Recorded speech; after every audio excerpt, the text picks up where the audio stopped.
everyone, good evening. You're watching The Money Show on ET Now's Rise with India Primetime segment with me, Mubina Kapasi. The show is dedicated to you, your money matters, and to help you get wealthy. Here's what we have lined up today on the show. ELSS schemes, are they losing their charm? Because yes, while in the month of January we did see inflows increase compared to December, the fact is compared to Jan 2019, the inflows were significantly lesser, just about 800 odd crore rupees versus 1200 crore rupees. So still, do they continue to remain a lucrative tax saving as well as wealth creating option? That's what we'll be discussing with Anil Rego. And don't worry, for all those guys who are still wondering what to give their loved ones a Valentine's Day gift, why not a mutual fund portfolio? So we'll be getting you the ideal portfolio as well. And along with that, the 1 crore health insurance. What exactly is it? And should you buy a 1 crore health insurance? What does it entail? And how realistically speaking expensive is it? That's what we'll be talking about with Policy Bazaar too. And finally, gold is glittering and how global prices have crossed $1,590 per ounce. The question is it time to sell or is it time to buy more?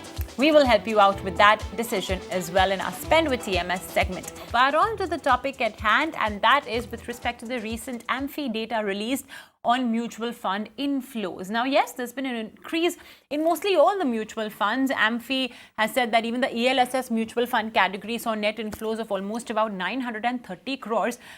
But what's interesting is that while it has increased from December, it is still considerably lower than the inflows of more than 1200 crores that we had seen in Jan 2019. And of course, even more lower than Jan 2018's figure of 1,986 crore rupees. Why is it that ELSS schemes are not getting that usual attention that they get just about a couple of months before, the year end? Is it because they're getting more responsible as investors and they are spreading out their ELSS investments through the year? Well, one would hope. But let's find out then from Anil Rego, founder and CEO of Right Horizons. Mr. Rego, thank you so much for joining us on ET Now. ELSS funds are one of those amazing tax saving instruments that not only help you save tax, but they also essentially are a tool for wealth creation. You can add it into your portfolio for the long term. However, we are seeing mutual fund investors giving ELSS a miss this tax saving season. Is that the cue you're getting from your clients as well? I mean, would you rather have them, invest in a PPF or some other tax saving instrument? Now let us see where this money normally comes from in terms of ELSS funds and whom it is more suitable for. Most of the time you find young employees actually, ending up investing into ELSS funds mainly from their tax saving perspective. Right now, clearly there seems to be a trend where the growth of ELSS funds is actually slowing down, and I can think of a couple of reasons for it. One is that possibly, this generation is also looking at spending more, right? So I don't think it's good news that they are becoming more responsible. I think it's the other way, and possibly, they are spending more and there's less money left for longer term investments. So that's not good news. I think what is a little more worrying is maybe this budget sort of will make it even worse. Right, because now they have an option, they can pay a relatively lower tax, and I think most people will choose going for that and not say bother to make their savings. So that's definitely a cause for concern. Normally, older people have other avenues under ATC which they use. They could be insurance. Their PF itself contributes a reasonable bit. Then they may have a home loan, so the home loan principal, then children's education. So you have a number of other avenues in that same basket.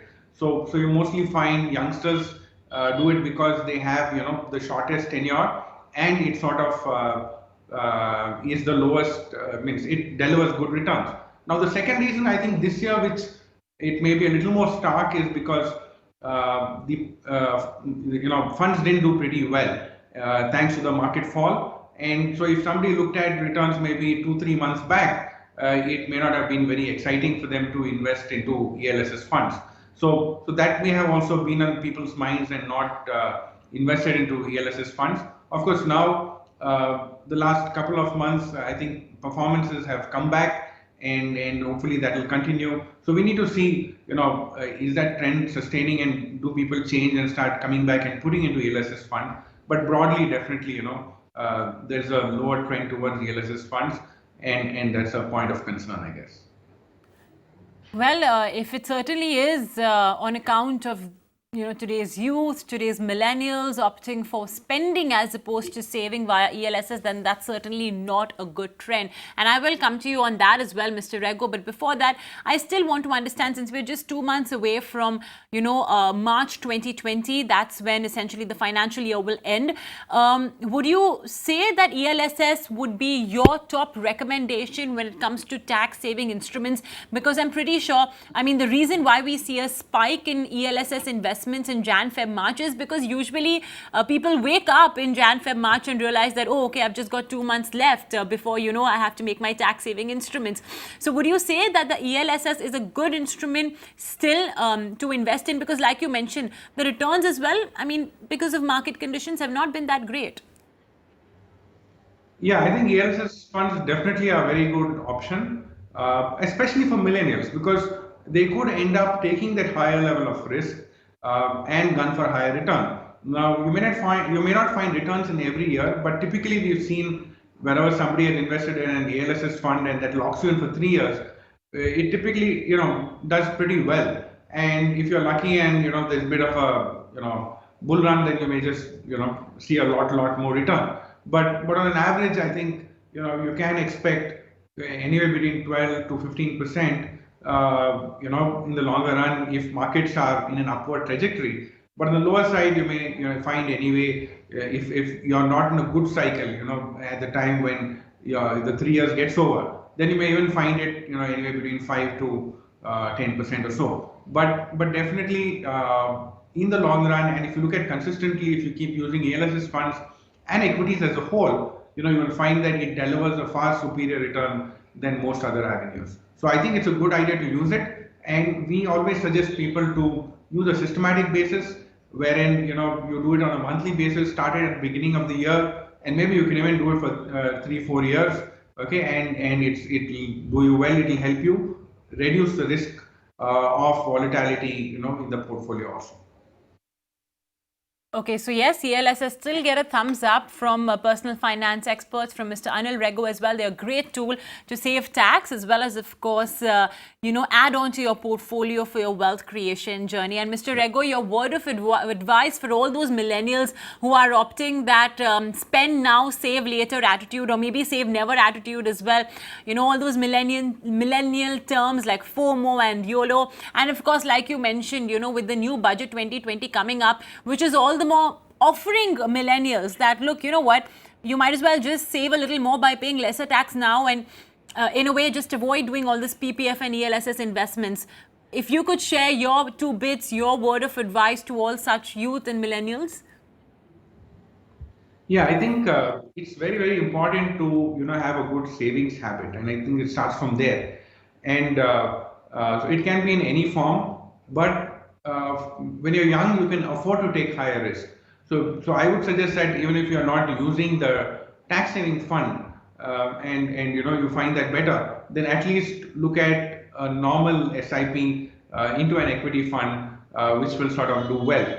And it's important to have this savings perspective, because if you look at it in the long run, you will find that the compounding impact of your early years will probably be the best returns of your life, right? And especially if you're looking at equity, one also believes India will still do well for a long term, considering the demographics, etc. So I think it's definitely something that one should do, and just having a disciplined investing strategy of, say, doing it on a monthly basis may be interesting, especially for those who are salaried.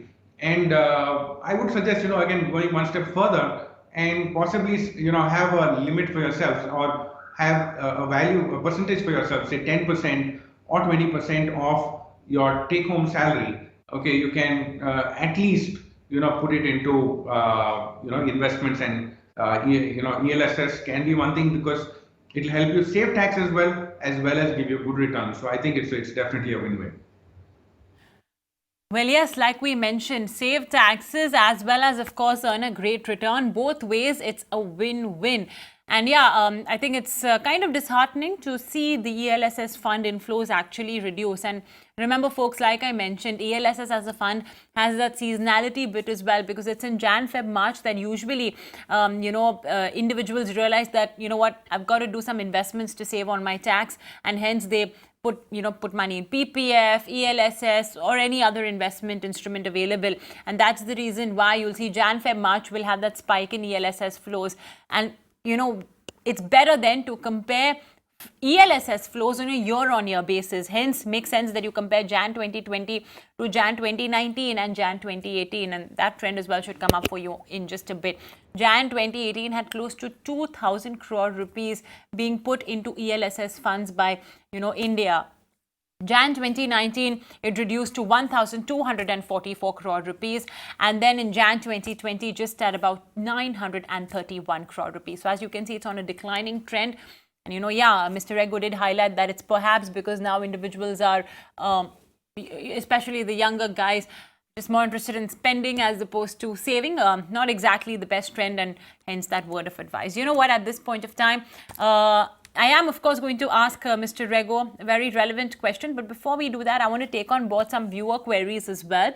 So if any of you have any questions or queries, you can call in on 24990300. For now, let me take on board email queries that we have received. The first question is from Srinivas Rajakopalan. He writes into us saying, I'm 47 years old. I work in the MSME sector in Chennai, and I want to create wealth for his post-retirement life. That's after he turns 60 years old, so roughly 13 years from now. His risk profile is moderate to high, made investments in direct as well as growth plans. So I think he has two funds. One is the Axis Mid Cap Fund, where he puts 4,000 rupees a month, and the ICICI Prudential US Blue Chip Equity Fund, where he puts 3,000 rupees per month. Now he wants to put another 3,000 via SIP in large and mid cap or focused funds. He wants some names. Okay, only two funds, firstly, and secondly, he wants to create wealth for post-retirement. If he's going to be relying on these funds for post-retirement, 7,000 rupees per month will just not cut it. And also, unfortunately, we don't know for how long he's been investing in these funds. Nevertheless, Mr. Rego, are these two funds, firstly, do they get your approval? And secondly, he wants to obviously expand his portfolio. He is suggesting 3,000 rupees, but do you think he should, increase the amount, by which he should expand his portfolio? Yeah, so I think first of all, choice of funds is decent. Axis Midcap is definitely a pretty good fund, so no complaints there. In fact, ICICI Prudential US Blue Chip would have also done well for him. The only point that you need to keep in mind is, US markets have done very well, and our view on a slightly longer term basis is not very great, because US has done very well for this decade.